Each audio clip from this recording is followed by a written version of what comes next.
I'm Linda, and I'm an activist of Greenpeace. I'm Chris, I'm an activist with Greenpeace too. Tom Sephton, I'm a researcher on the Salton Sea issues, trying to come up with some solutions. Because of the water transfer, sending water to San Diego, because of the reduction in inflow due to climate change and due to some reduced flows coming across the Mexican border, that 1.3 million acre feet is probably going down to 800 acre feet per year. At that point, you have to establish a new equilibrium at half the current surface area. When you look about 30, 40 years out, instead of being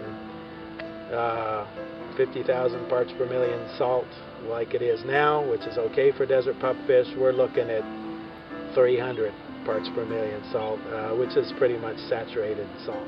Both, it's going to be a big public health problem when the dust starts blowing off the dried lake bed into the surrounding communities and onto a $1.3 billion farm industry right around the sea too.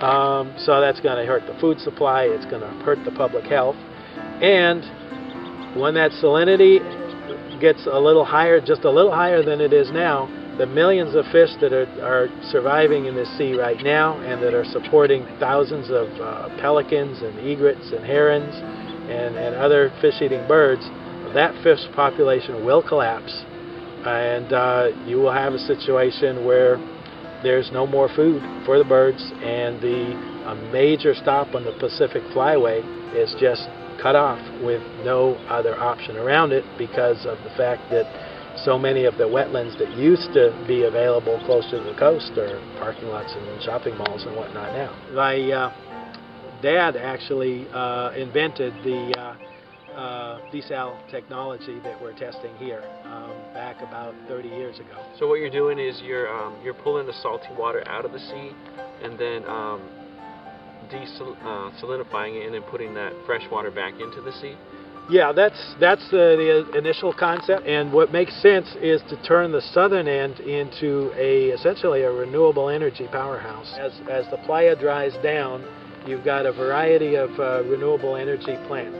But what you can do, as you pointed out, is if you do a solution that generates revenue as part of the solution, you can conceivably clean this sea up at much lower cost because you're generating income and at the same time generating jobs and providing clean renewable energy to supply the nearby cities in California. It really can be a three-way win-win as far as renewable energy production, jobs locally, and cleaning up the environmental problem if you figure out how to do it right, and we believe that it is possible. Okay.